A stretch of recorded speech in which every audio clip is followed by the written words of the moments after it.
Secondary. It is 3,000 and above. One mover Nope, set. That Marco vehicle Mike, is more people actually, please I'm engage in all the over. maintain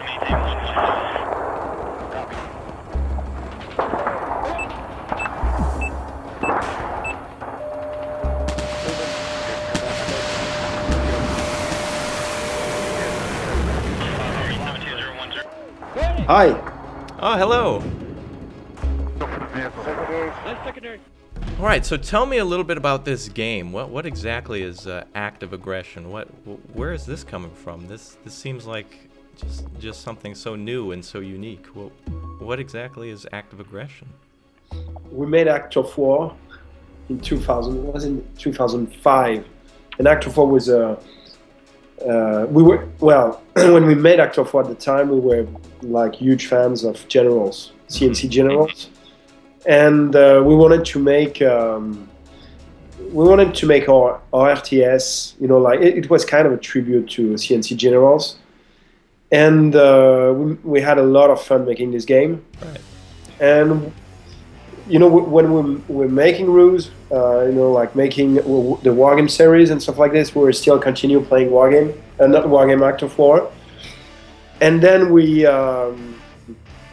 I think we were pretty disappointed with.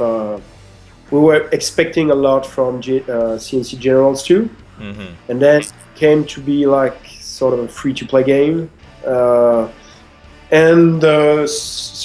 well, as there is not more, you know, not a lot of RTS right now on the market, especially right. RTS where you can have, you know, like some Abrams tanks, some Apaches, you know, like, you know, you're building base and all stuff like this. We want to make ours, and this is what active aggression is about.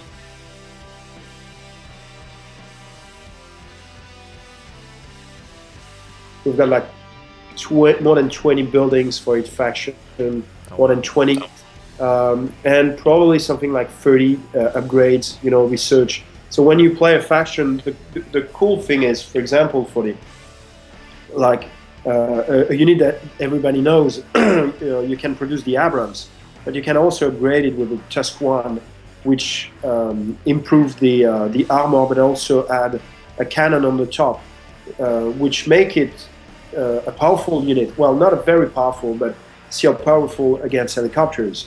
But also the cannon, you can shoot at small targets. And then if you upgrade to Tusk 2, you really have the most powerful, the most resistant tanks in the game, plus you have 2 machine gun on the tops, which make it very powerful unit against helicopters. So, like for example, playing with your upgrades change the way your unit will be, but the unit will become by costing a lot. So it's really depending on the strategy, and if you have a lot of units, a lot of buildings, a lot of upgrades, you can really have something that is, I would say, very deep and very rich in terms of freedom, how to use them, how to play with them. And that's what I was saying at the beginning, is what is great with this kind of game is, can you start playing the game and it's very accessible, you know, like it's simple to grasp it, to understand how the concept and have a direct, you know, like feedback how it works, and it's enjoyable. But you continue playing it and you discover new ways to play it, and then you continue and you can masterize it, but still the game is so rich that you can play like for 100 hours and it's still different. This is, I think, what is extraordinary with the RTS is, it's, you know, it's a game that has a great replay value, and the more you play it, the more you like it, but because it's subtle, you know, and this kind of thing. So this is how we wanted to design the free factions, to have something that is, I would say, it's for the players that like RTS. We're not trying to make a game, you know, for you know, casual players that never played an RTS. I think there will probably, well, the game has a huge content, but for them, they probably don't understand where the content is because they never played an RTS. But if you are an RTS fan, I think you will really find the content. And it's, you know, with the same line, with the same idea in mind, that we create a multiplayer, so you can play 1 versus 1 up to 20 versus 20. So the 20 versus 20 is something that we are, you know, like developing right now. You know, as you've been playing Wargame, that we know how to make 10 versus 10 game, Right. but we want to make it even bigger. And with active aggression, you will be able to play free for all. You will be able to select your starting point. Oh, A lot of wow. things like really made for, and it's fun because you can really play with the free factions. It's well, there are a lot of options that are new from we improved also things if you want to play multiplayer. So we're gonna ship the game with a lot of maps because this is something that is really fun. Changing maps. I think the community is asking this. Yep. And we are thinking this is. Well, I'm not saying it's going to be delivered because there are always risks, but I know how important it is for the community, and we are making a lot of efforts to try to provide, and spending time and effort in having a map editor. I'm not sure it's going to be. It's not 100% sure this is something that we will be able to deliver, but this is something that I think we can have great hopes to have this, and I think this is a great tool for community. Absolutely. It seems like the community itself wants to build more with what you've created. Obviously, with this being the time it is, people are more in depth and more intelligent in making their own things than ever before. So I want to ask further then, for those who want to create then, and who want to experience these new environments, and as you keep saying, it seems so extraordinary, and to go so big, you've brought it up from 10v10 to 20 versus 20. You're leaving Earth in the sense of, in European escalation, we were in Europe, ALB, we were in Scandinavia, other games you kind of traveled to, sporadically to different parts of the world. What exactly are you looking for this environment? We've seen urban maps, we've seen deserts. Are we going to see weather? How is that going to affect vehicles?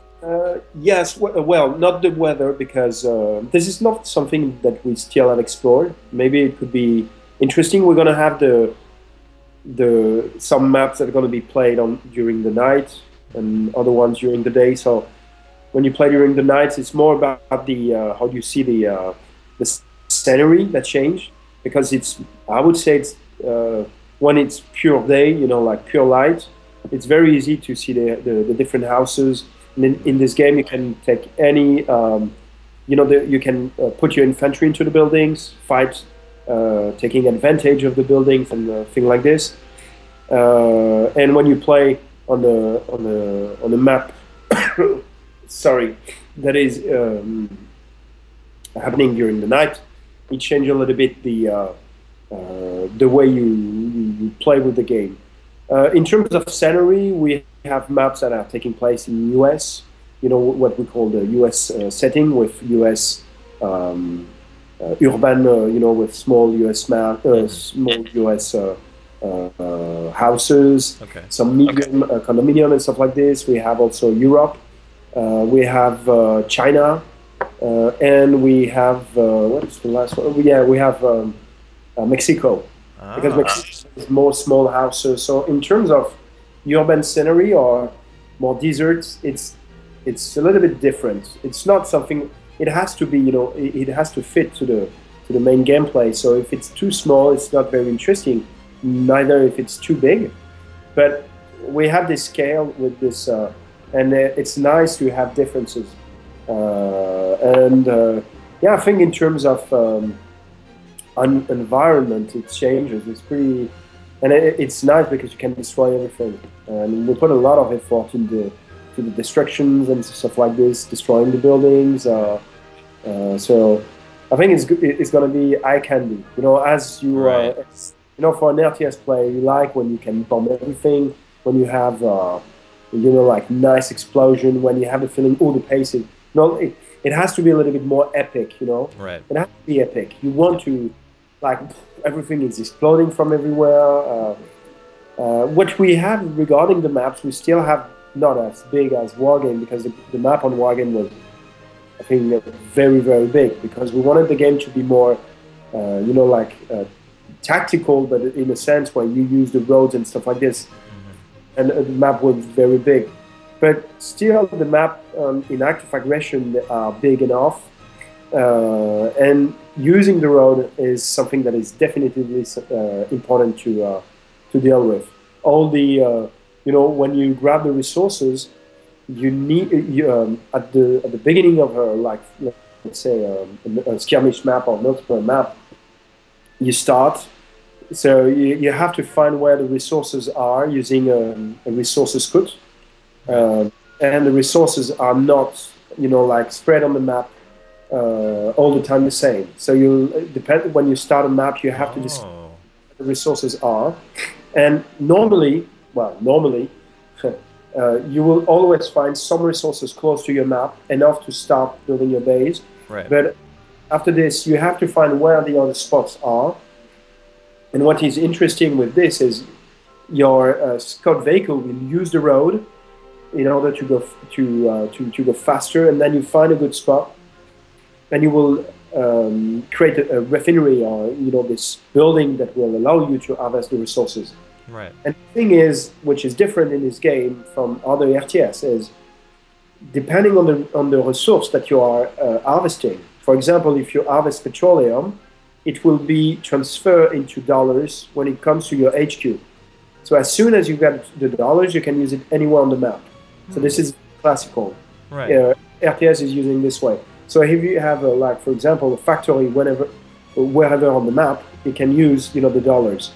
But for the other two resources that we have in the game, aluminum and rare earth elements, you need to stockpile the resources in a place that is close to your building. So if you need, for example, aluminum for you know, producing an helicopter, Right. it has to be built in a factory that has resources in the HQ close to it. So the way the resources need to be stockpiled change the strategy you need to have. Right. So you will have some convoys, you know, from maps from different places on the map, and it changes pace. So it's not, you know, like sometimes when that something that I'm not very I used to love it, but now I think it's a little bit boring because it's always the same in an RTS. Is sometimes you have two players that are building up an army, and then the two army collapse. Right. With the resources, I tried to explain. I'm not sure I was very clear explanations, but it's more about map control. So what you will try to do is not trying to you know, have a big army and try to destroy the enemy base. It's try to control the map, the different place, avoid, you know, like prevent the enemy from sending his resources truck and so on, and controlling the map, and you will try to do the same. So in terms of you know, action and strategy that you can make, I think it's more rich and more fun, and the situation can change, and I think it's fun to try to disrupt the economy of the enemy rather than just fighting in the base, Right. In the enemy base. So this is something that's going to be, I think, very different. And from the tests, we're making a lot of tests in-house, well, at the studio. It's pretty fun because you can do some small skirmish or send a big amount of units and have some, you know, like a big spearhead. Really? So yeah, I think it's going to be, I hope everybody will have a lot of fun with it. But there are new things that are coming along.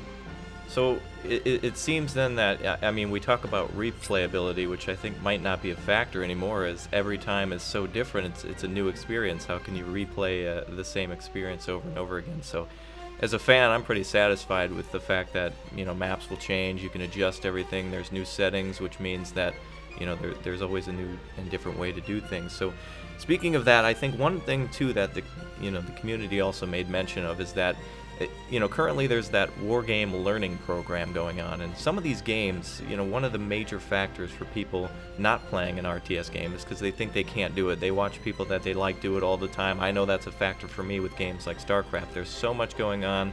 Sometimes you have to be so fast, and a game is made better by the people you play with or by the people you watch. So people have been asking then, you know, will there be spectator modes? Will there be ways to record and play back and learn from previous mistakes and learn from what you did well, and, you know, like a post-game graph, you know, how many units did you lose at this point? Because it seems like not only can this game just be huge clashes of armies, but there also will be very competitive players here. So what do you have to offer both casual and competitive players in terms of feedback and ability to learn and things of that nature. So, sorry.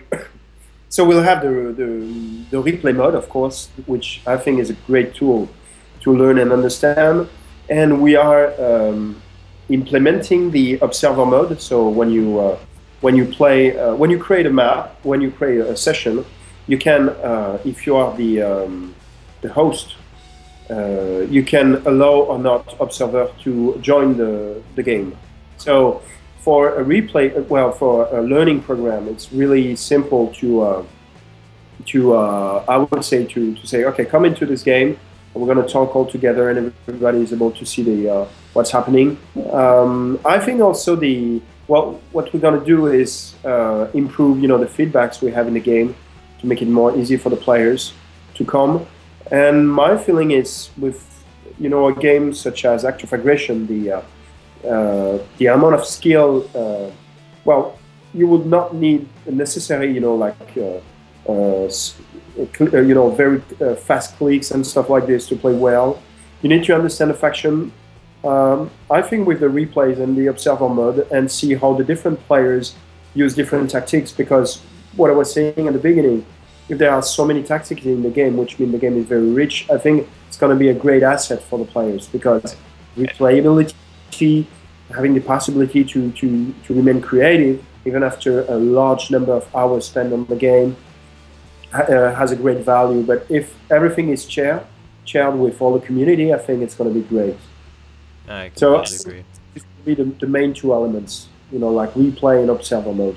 And of course, I think also when you play, like 10 versus 10 or 20 versus 20, I think you learn a lot of things, because it's much more easy to get in a game where, well, when there are a lot of players playing along you, it's like if you lose, well, it doesn't make a lot of,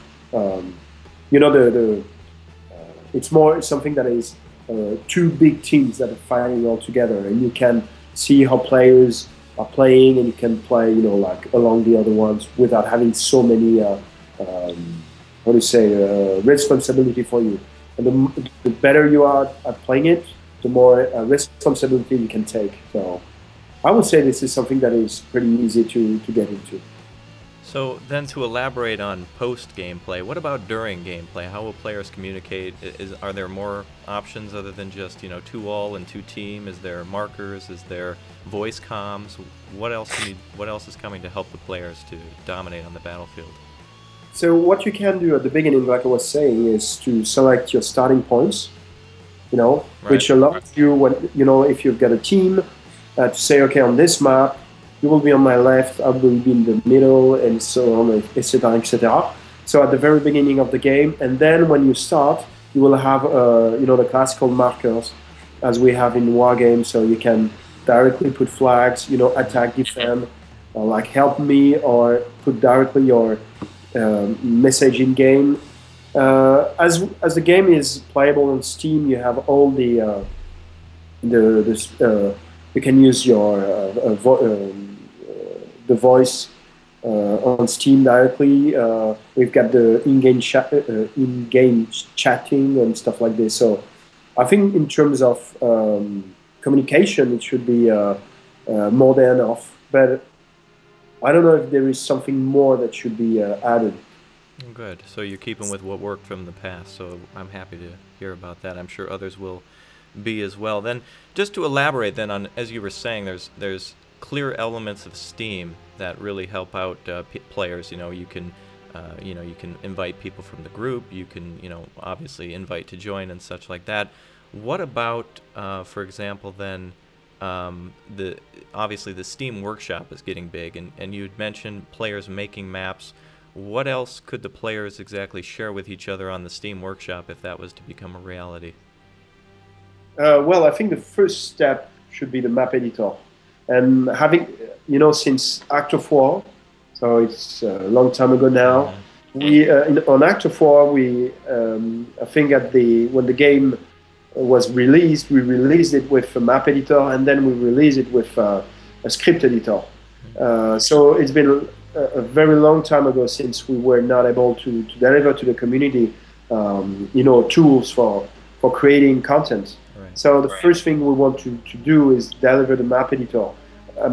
Still, I'm not saying that it's for 100% sure, but this is something that we are working on. And regarding the how it works, is the map editor good enough, blah blah blah, and stuff like this. Will be, you know, like very. We'll try to be the most reactive possible to make new tools and have this available with the through Steam and the workshop program. All right, so that seems to open the door then for modding and possibilities, at least, for things like that in the future. I hope so, honestly, but usually, sometimes it's more difficult than it seems. Absolutely. And, yeah, there is also, you know, like we don't have all the time needed for things, and it can be difficult. All right. And so, sometimes, yeah, sorry. Yeah, so in addition to that, then, a lot of players had also asked me to ask about, you know, it is funny because, you know, you're making the game, but it seems to belong more to us than anyone else. You can see by your, you know, the feedback that you get. Some players are very particular. They have needs that, you know, things that they want to help increase the longevity of the game or the playability of the game. And players were then asking, you know, it seems like a possibility here, at least, to have their own dedicated servers and to modify things to their own, so that way they can constantly be running their own games, which seems to be, you know, in these 20 versus 20 maps, in order to fill those slots up, it seems like, you know, to have 40 people together in a game takes a lot of organization to get people together like that. And so, you know, will dedicated servers come back? You know, will we be able to also have a little bit of ownership of the game as well, in terms of setting the things we like? Yeah, absolutely. This is something, I think, well, when we launched, I think it was with Wargame AIRLAND Battle, when we launched the 10 versus 10 game session, at the beginning we had a feeling probably there would not be enough players, or this would be something like very anecdotic. But at the end of the day, it was really popular, even for a game like Wargame, which is, you know, like more simulation, more you know, a game where you have to think. So that's why with Active Aggression, we thought this is something that players, the community likes. We should try to make it, to push it a little bit further. You know, adding more players, and giving the tools, the maximum tools for you know, the community if they want to create their own servers and do things like this. We also have new options for the game. If you want to start with a lot of resources, things like this, and you know, if you want to customize the game, so yeah, and this is also something that we can, I would say, patch in the future. Is, you know, like adding more customization for creating specific maps and stuff like this. But it's difficult to say at the beginning. At the beginning, you want to deliver an experience that is pretty defined, in order to have something that is strong enough not to be like this. You know, like if it's strong enough, you can be sure that everybody will have the best experience possible. And then if the game is successful, I mean, if player really likes what we have made, then giving more freedom for players to make the game their own. Yeah. I think it's the way it goes. Yeah, that definitely seems like the way to go there. That opens the road to future DLC, whether or not it'll be free, you know, that's to be determined. But in the past, you've been very, very kind to the community and providing more and more of a meal that they just couldn't get enough of. You know, it's never been a dessert. It's just been another course to what seems to be a. I mean, you know, as a customer and as a fan, I'm pretty satisfied. I think a lot of people are too. And then there's just some people you can never satisfy. So hopefully these options then go further into giving them at least the tools to do what they want to do with the game that they're spending so much time in, and hopefully they end up spending a lot of time in a game like Active Aggression, because it seems like your team has taken a lot of what you've learned from the past, things that you wanted for the future. It seems like you've grabbed the torch from Command & Conquer Generals and have taken the lead on that.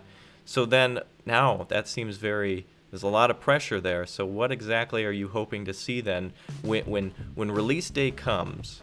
and you know the first or second week is out, what exactly are you hoping to hear, and what exactly are you willing to listen to make changes on first when you know that time comes where certain players are expecting certain things and other players are saying, wow, we really love this, can you do more of it? What exactly what are you willing to do next to you know, in terms of DLC and adjusting things and making changes for the future?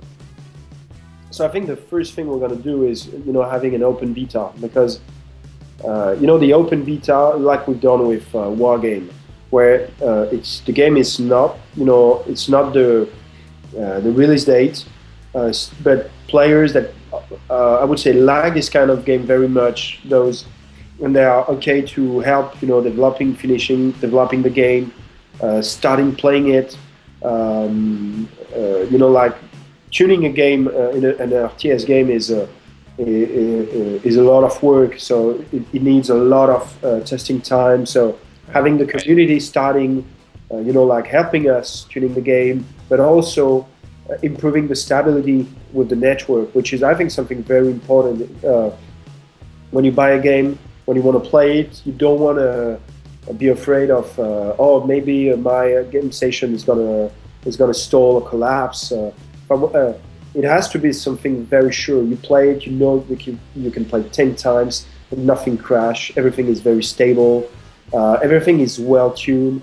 So this is the first step: is having something for the release of the game that is very, very solid. Right. And I would say that it's a lot of work. So yeah. It's the first step. I don't know how it's. In my opinion, I think the game is, from my experience and from the I would say the games I've made with Active Aggression is one of the best we ever made. So maybe it's the best we ever made. I think it's going to be great. I think there are a lot of different things, but still it has the taste of the RTS we used to love. So I'm very, I would say I'm pretty confident that we can create a great community around this game. So, and then after, but after it's difficult to say how it is. I think, like we did with Wargame, we stay very close to. When we ship a game, we believe that the game is not over. I'm still playing the game that we're making. Right. So usually I like when the game is out to continue playing it, because I'm really good at it. So I can kick a lot of players, but and then yeah, it is cool because usually I'm really good. You know, like I can be in the top 10 in the 1 versus 1, but then there are players that have much more time than me, right, and are getting back so much better than I am. So yeah, normally I can stick to the top 10. Yeah. Oh, so I really like what. Well, the thing is, if you staying in the top 10, you have to spend so many hours. Yeah. And so sometimes I cannot bear with them. You know, to have the yeah, with Wagen, I remember we were doing matches, you know, like contests with different teams, with the best teams, and yeah, we were not the best, but we were still pretty good. Yeah. And this is something that is really great when you create a game. Is it's to play with other players that like your game, and well, the game we're making, we really like it. So if you like a game and you have the possibility to play it with a lot of players, it's really exciting. So in my opinion, this is what I'm looking for. You know, at the end of well, at the beginning of Active Aggression, what's going to be released. It's a really fun time. Of course, if the game is really bad, it's nobody is playing it, it's not going to be a good time for me. It's going to be very disappointed. But if the game is really bad, I should know it by now. That's and I should be a big player. So no, the game is great. Wow. Well, you and I will have to 1v1 in the future then, because I think with that talk, there will be some people wanting us to fight. So you and I will have to see each other on the battlefields of Wargame and AOA sometime in the future. And speaking of the future then, could you then just elaborate a little bit more? You talked about the open beta. Players are going to be digging into me for this one if I don't ask. If and when is there a closed beta coming? If and when is the open beta coming? And when is this massive RTS game going to be dropped on everyone? Well, I hope the open beta could be as soon as possible. Still, what we the thing is, usually when we say it's imminent, it can. They're always like, oh shit, we cannot. There is a big bug, or this thing prevent us from deliver it. So such a good in-house joke for the whole community too. As we know, things don't always go according to plan. You know what we are like. For a lot of things, we're like, oh, we can ship it, but then we're saying, our expectations. We must have expectations about the quality. Right. Usually, even if you really want to, that's why we're saying it's imminent, because we really want. And then we say, no, we can't, because there is a major bug, or this feature is still not present, or the quality is not good enough. Right. The community will be upset. Yeah. And in regard and in respect, we can't deliver it. So we say it's imminent, but it's still not good enough. So we have to postpone it. But I think it's something that is important for a studio, is to be very exigent, in terms of quality. You cannot when we deliver something and the quality is not good enough, I think players are really disappointed. So it's better just to say no, it's not done yet, rather than saying okay, it's done, and make everybody disappointed about it. So I would say regarding act of aggression, we are pretty close to not to final, but to ship something for the open beta in terms of menus. Regarding the in-game, we changed the technology for the fighting into the district and stuff like this. So there are a lot of feedback missing. So it's not going to be ready for tomorrow, but. And still, we have some ethics that are really important to have, like the super weapons and super weapons. So I would say we wanted to ship it for February, something like this. But we still we need some more time, some 1 or 2 weeks or 3 weeks. But the sooner the better for us. I think everyone would agree with that too. Obviously. They don't really care about what you're doing. They just want to play with it immediately. So that's pretty exciting. Wow. So sometime in February, that's good. All right. Well, I think that's pretty much it for the community questions. Now, I have one that I know Michael will probably laugh at me about, but being a big fan of these games and of EUGEN and all the work that you do, then I'm just throwing it out there. If you guys ever need anybody to voice that raptor, I'm available weekdays, weekends. I'd be more than happy to help you guys out in being a part of that game. As I'm already just a community icon as one of your as one of the community managers of whatever site. I don't know if the forums or not, but I'd love to get my foot in the door and be a part of this experience as well. But with nearly 20,000 subs and people watching every day of all the replays as well, it would be quite an honor to be there. I don't know if it would happen or not, but I'm just saying. So, yeah. Thank you very much. This is something. It would be an honor for us to do it this way. We have in the studio, someone that we hired that was a really big fan of European escalation. Right. He was such a fan. He said, I want to do, I think he had something like 2,000 hours on European escalation. And he wanted to be doing, QA. So we say, well, with 2,000 hours, yeah, you can be QA. And then he was like, he was a big fan of the game. And so we really like to work, with players that like what we are doing because we are passionate. So yeah, with great pleasure. I will talk with Mad Matt. Mad Matt, the guy. Everybody knows Mad Matt, yes. So Mad Matt is also doing game design and producing. So yeah, with great pleasure. And thank you for liking our games. Oh, we love it. We love it. Can't get enough. Well, with that said, then I think we'll wrap everything up. There's obviously we could talk all day about this, but until the fans can get their hands on it sometime, in February for the beta, and then who knows for the release. Obviously things could always go one way or another. This should be May, something like this. Sometime in May. Okay, so The beta, February is a short month. So yeah. Well, let's hope the imminent, wait isn't too long. So somewhere in March. Oh, okay. Wow. So fantastic. Well, thank you so much for your time, the interview, all the information, the privilege to meet with you and to be a part of this experience already. I need to let you know that this year I traveled to Europe to meet people that played with me alongside me in Europe and stuff, and that's something that will be in my soul forever. So the games that you're making, the company that you're running, and the things that you're doing, it's not just a game. It's not just a Steam thing that someone downloads to play. This is people's lives, and you've definitely changed mine for the better for that. So thank you from the bottom of my heart. Thanks from a the lot. Rat Pack to EUGEN Systems, Focus Interactive, everything for the job that you do. I just can't say thank you enough. So thanks so much. Thanks a lot. I appreciate it a lot. Thank you. Thank you. A pleasure to meet you. Same to you.